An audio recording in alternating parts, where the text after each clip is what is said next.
Mi hermana me llamó desde el spa, no para decirme feliz cumpleaños, no para preguntarme cómo estaba.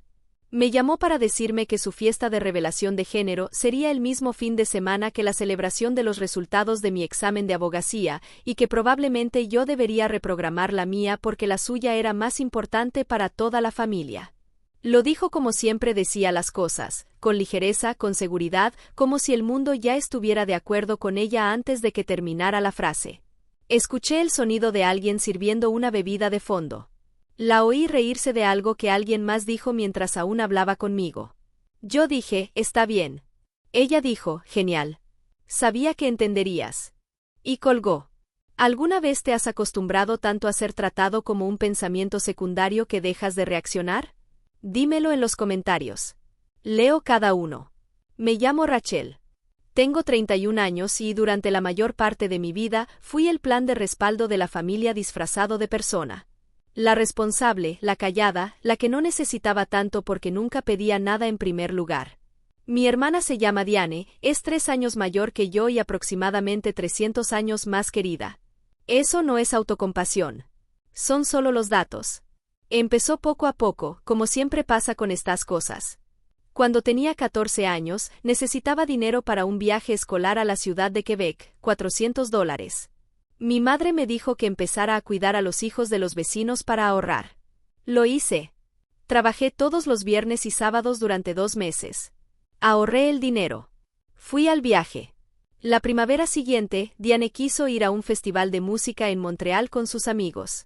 Mis padres pagaron su boleto, su hotel, su dinero para gastos y su ropa nueva sin una sola conversación sobre de dónde salía el dinero. Recuerdo haberle preguntado a mi madre al respecto. Ella dijo, Diane es más sociable que tú. Necesita estas experiencias. Asentí. Volví a mi habitación. Lo agregué a la larga lista silenciosa que llevaba en la cabeza sin saber que la estaba llevando. El patrón continuó durante la universidad. Yo solicité ayuda estudiantil, conseguí un trabajo de medio tiempo en la librería del campus, viví de pasta de supermercado y descuentos de estudiante. Diane fue a una universidad privada de artes en Vancouver que mis padres financiaban cada semestre. Cuando lo señalé una vez con cuidado, como quien desactiva una bomba sin saber bien cómo hacerlo, mi padre dijo que Diane tenía un alma creativa que necesitaba ser nutrida. Lo dijo como si fuera obvio, como si eso lo explicara todo y yo fuera lenta por no verlo. Me gradué de la Facultad de Derecho hace 3 años con beca completa, dentro del 15% superior de mi clase. Recuerdo llamar a mis padres desde el estacionamiento afuera del centro de examen, con las manos aún temblando por la adrenalina de haber terminado. Mi madre dijo, eso es maravilloso, cariño. Luego dijo, Diane consiguió el papel en ese comercial para el que audicionó. Y el resto de la llamada fue sobre Diane. Aprobé el examen de abogacía en mi segundo intento. La primera vez fallé por 4 puntos y pasé 6 meses reconstruyéndome antes de intentarlo de nuevo. La segunda vez no le dije a nadie que lo iba a presentar. Estudié sola en mi apartamento en Ottawa, sobreviviendo a base de café y pura terquedad. Cuando aprobé, lloré en mi baño durante 20 minutos, luego llamé a mi mejor amiga Priya y reservé una cena pequeña en un restaurante que me encantaba para celebrar con las personas que realmente habían estado conmigo durante esos 6 meses. Invité a mis padres. Invité a Diane. Quería que estuvieran ahí. Incluso después de todo, quería que estuvieran ahí. Fue entonces cuando Diane llamó desde el spa. La revelación de género estaba programada para el sábado de ese mismo fin de semana, a 2 horas de distancia en Kingston, donde ella y su esposo vivían. Mi cena era el viernes por la noche en Ottawa. No había conflicto real.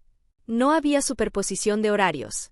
Ella simplemente quería que toda la energía, la atención y el fin de semana de la familia le pertenecieran, y mi celebración era inconveniente para ese objetivo. Mi madre llamó a la mañana siguiente. Creo que tiene más sentido que vayamos directo a Kingston, dijo. Diane necesita ayuda para organizar. ¿Tú entiendes, verdad? Es un momento importante para ella. Pasar el examen de abogacía también es un momento importante, dije, manteniendo la voz firme. Claro que sí, respondió mi madre con ese tono que usaba cuando quería decir lo contrario. Pero tú siempre has sido tan independiente. Diane necesita más apoyo. Colgué y me quedé con esa frase durante mucho tiempo. Siempre has sido tan independiente. Como si mi autosuficiencia fuera un defecto de carácter que desarrollé sola por alguna razón, y no algo que construí por pura necesidad porque la alternativa era esperar un apoyo que nunca iba a llegar. Mi padre me escribió esa tarde 3 palabras: sé considerada. Diane escribió 1 hora después: no hagas esto raro, Rachel. Es solo una cena. Leí esos mensajes de pie en la cocina de mi apartamento. Un apartamento que pagaba con el salario de la posición que había conseguido completamente por mi cuenta en uno de los bufetes de derecho familiar más respetados de Ottawa. Había empezado ahí hacía 18 meses. Había facturado más horas que cualquier otro asociado de primer año. Mi socia supervisora, una mujer llamada Margaret Chen, que llevaba 26 años ejerciendo y no daba elogios fácilmente, me había dicho 3 semanas antes que me recomendaría para una evaluación de ascenso a socia junior. Esa evaluación sería en 6 días. Mi familia no sabía dónde trabajaba. Sabían que hacía algo en derecho. Diane una vez se refirió a mi trabajo como llenar papeles de divorcios en una cena de Navidad. Mis padres rieron, y yo sonreí y no dije nada, y actualicé en silencio mi plan a 5 años mientras conducía de regreso a casa. Tampoco sabían sobre Daniel. Daniel no era un manitas. Daniel no era nada glorificado. Daniel era un abogado de litigio civil al que conocí durante mi práctica. Y hace 18 meses me propuso matrimonio de una manera muy tranquila y privada, solo nosotros dos. Un martes por la noche, comida para llevar de nuestro restaurante tailandés favorito, el anillo de su abuela. Dije que sí, y decidimos mantenerlo en secreto por un tiempo. Ambos éramos personas reservadas. Ambos estábamos cansados de actuar para los demás. Pero mencioné brevemente a mi madre, en un momento de ingenuo optimismo, que estaba viendo a alguien serio, alguien que me emocionaba, y que quizá habría noticias que compartir en mi cena de celebración. Mi madre se lo contó a Diane. Diane inmediatamente comenzó a planear su revelación de género para ese mismo fin de semana. No estoy diciendo que esa sea la razón por la que eligió la fecha. Estoy diciendo que ya no creo en las coincidencias como antes. La semana de la cena, entré a la oficina el miércoles, cerré la puerta, me senté y me permití sentirlo todo durante exactamente 10 minutos. El dolor, el cansancio, el duelo específico de ser la hermana de alguien y la prioridad de nadie. Lo sentí por completo. Luego me acomodé el blazer, abrí mi laptop y volví al trabajo. Porque aquí está la cosa de ser la persona a la que nadie observa, puedes moverte libremente. Nadie te vigila. Nadie sigue tu trayectoria porque no esperan mucho de ella. Pasé 15 años construyendo una vida en los márgenes de la atención de mi familia, y lo que construí ahí fue, silenciosamente, extraordinario. Ellos no tenían idea. El jueves, Margaret me llamó a su oficina y cerró la puerta. Adelantaron la evaluación para la sociedad, dijo. El socio principal ya había revisado mi expediente. La decisión había sido unánime. A partir del 1 del próximo mes, me ofrecían un puesto como socia junior en el área de derecho familiar. Incluía participación en la firma, un aumento importante de salario y mi nombre en el membrete. Le di la mano. Volví a mi oficina. Le escribí a Daniel, pasó. Él me respondió con una foto de una botella de champaña con un moño, que al parecer llevaba 3 semanas guardando en el refrigerador de su oficina esperando ese momento. Me reí por primera vez en días. Llegó el viernes por la noche. El restaurante era un lugar italiano pequeño en la calle Elgin, al que iba desde la facultad. Nada ostentoso. Ladrillo expuesto, buena carta de vinos. De esos lugares donde el ruido es lo suficientemente bajo como para escuchar a la persona enfrente. Había reservado la mesa del rincón para 8. Priya estaba ahí. Mi amigo de la facultad, Marcus, también. La hermana de Daniel, que se había vuelto una de mis mejores amigas, estaba ahí. 2 colegas del despacho estaban ahí. Mi mentora de la universidad, la que escribió mi carta de recomendación para derecho, manejó desde Kingston para estar presente. Mis padres no estaban. Diane no estaba. No esperaba que estuvieran. Quiero ser clara en eso. Ya había pasado la etapa de esperar cosas de ellos. Pero tampoco les había dicho que no vinieran, y su ausencia seguía siendo de esas que se sienten en el pecho mientras llega el postre. Y entonces, alrededor de las 8:15, sonó mi teléfono. Era mi madre. Casi no contesté. Miré a Priya al otro lado de la mesa, y me hizo un pequeño gesto que significaba, es tu decisión. Estoy contigo de cualquier forma. Salí a la banqueta. ¿Dónde estás?, dijo mi madre antes de que pudiera hablar. En mi cena, respondí. La que te mencioné. A la que decidieron no venir. No seas dramática, dijo. La revelación de Diane fue hoy. Hemos estado en Kingston todo el día y estamos agotados, pero quiere hacer algo por ti.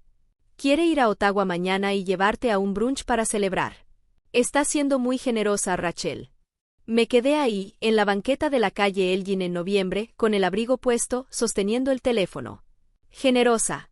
Pensé en la palabra. La giré en mi cabeza. Dile a Diane gracias, dije, pero mañana ya tengo planes. ¿Qué planes?, preguntó mi madre con ese tono que significaba que lo suyo importaba más que lo mío. Tengo una reunión, respondí. Y era verdad. Daniel y yo íbamos a ver a un agente inmobiliario por la mañana sobre una propiedad que estábamos considerando juntos. Dile que agradezco la invitación. Está siendo malagradecida, dijo mi madre. Ella está tratando de incluirte. Hablamos luego, dije, y regresé al restaurante. Tuve una noche maravillosa. Tomé buen vino, comí pasta, anuncié mi asociación a la mitad del plato fuerte, y mis amigos se levantaron a brindar. Marcus dio un discurso que fue vergonzoso y perfecto al mismo tiempo. Daniel llegó a las 9 con la champaña, todos aplaudieron, su hermana lloró un poco, y yo me permití ser completamente feliz, sin reservas, por exactamente una noche. No le dije a mi familia sobre la sociedad. Aún no. A la mañana siguiente, Daniel y yo nos reunimos con el agente y hicimos una oferta por una casa victoriana de 4 recámaras en Westboro, un barrio de Ottawa que, si lo conoces, sabes lo que significa. No era barata. Tenía un porche envolvente, sótano terminado, un patio trasero de verdad y molduras elegantes en la entrada. Llevábamos 2 años ahorrando. Podíamos pagarlo. Nos quedamos con la casa. 3 semanas después de la cena, mi madre llamó para preguntarme si podía contribuir a un préstamo para Diane. Ella y su esposo estaban renovando el cuarto del bebé y se habían pasado del presupuesto. Necesitaban $6,000. Mi madre lo planteó como siempre hacía con el dinero, no como una pregunta, sino como un tema de calendario, como si la única variable fuera cuándo haría la transferencia. Le dije que no podía en ese momento. Tenía mis propios gastos. ¿Qué gastos?, preguntó. Compré una casa, dije. Hubo silencio. ¿Compraste qué? ¿Qué quieres decir con que compraste una casa? Una casa, repetí. En Westboro. Daniel y yo hicimos una oferta y la aceptaron. Tomamos posesión en 6 semanas. Otro silencio. Daniel, dijo mi madre lentamente, como si escuchara el nombre por primera vez, aunque lo había mencionado al menos una docena de veces en los últimos 18 meses. ¿Es el hombre con el que has estado saliendo? Sí, dije. También estamos comprometidos. Desde hace unos 18 meses. Esta vez el silencio fue más largo. Y diferente. ¿18 meses?, dijo. Sí. ¿Y no nos dijiste? Estaba esperando el momento adecuado, respondí. Lo cual, técnicamente, era verdad. Había estado esperando un momento en el que la noticia no fuera inmediatamente redirigida hacia Diane. No llegó. ¿Por qué no nos dijiste lo de la casa?, preguntó mi mamá. Su voz había cambiado a algo que quería sonar firme, pero tropezaba con algo más parecido a la vergüenza. Intenté celebrar con ustedes, dije. Hace 3 semanas. Se fueron a Kingston. No respondió a eso. En cambio, pidió conocer a Daniel. Le dije que claro. Que pronto cenaríamos juntos y hablaríamos de todo. Mantuve la voz cálida y tranquila, como había aprendido a hacerlo, como se aprende a manejar cosas delicadas cuando llevas mucho tiempo haciéndolo sola. Quiero contarte qué pasó en esa cena, porque ahí fue donde algo cambió. Nos reunimos en la casa de mis padres en Nepean, un domingo por la noche en diciembre. Daniel llevaba un suéter azul marino, trajo una botella de vino tinto de Ontario y le dio la mano a mi papá. Estaba tranquilo, amable y completamente seguro de sí mismo, algo que siempre me ha encantado de él. Diane también estaba ahí porque claro que estaba. Llegó 40 minutos tarde y, como siempre, se adueñó del ambiente. Más ruido, gestos más grandes, la conversación inclinándose hacia ella sin que nadie lo decidiera conscientemente. Estaba visiblemente embarazada. Estaba hermosa. Lo sabía. Y lo usaba. Evaluó a Daniel con una sola mirada y luego se volvió hacia mí y dijo, frente a todos. No puedo creer que lo hayas estado escondiendo. ¿Te avergüenzas de nosotros o de él? Se rió. Mi mamá se rió.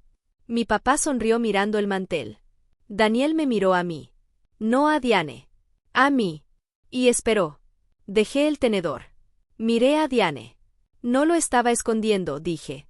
Anuncié nuestro compromiso en mi cena por los resultados del examen. Tú programaste tu revelación ese fin de semana y decidiste no venir.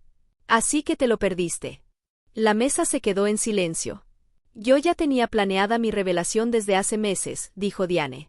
La planeaste la semana después de que le dije a mamá que tenía algo importante que compartir, respondí. No estoy acusando nada. Solo estoy diciendo lo que pasó. Rachel, empezó mi mamá. Soy socia junior en Chenand Associates, dije, dirigiéndome a toda la mesa. Llevo 18 meses ahí. Me promovieron hace 3 semanas. Daniel es abogado de litigio civil. Compramos una casa en Westboro. Nos vamos a casar en septiembre. Hice una pausa.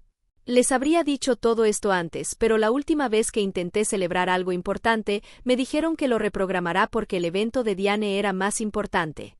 Así que dejé de compartir mis logros con un público que no iba a presentarse. Mi papá levantó la vista del mantel. ¿Socia junior?, preguntó. Sí, ¿en Chenand Associates?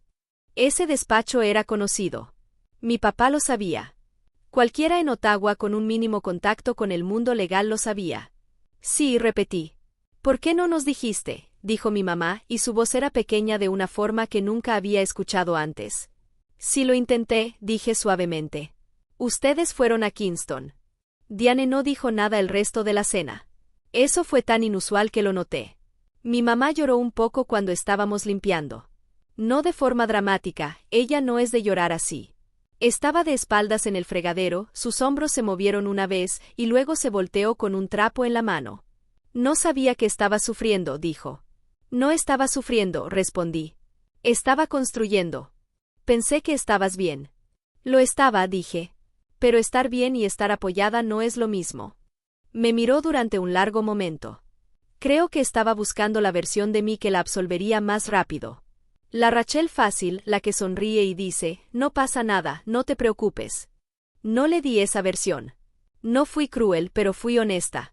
Y la honestidad sin suavizar tarda más en caer. Lo haremos mejor, dijo al final. Eso espero, respondí. Y lo decía en serio. En febrero, Diane tuvo una hija.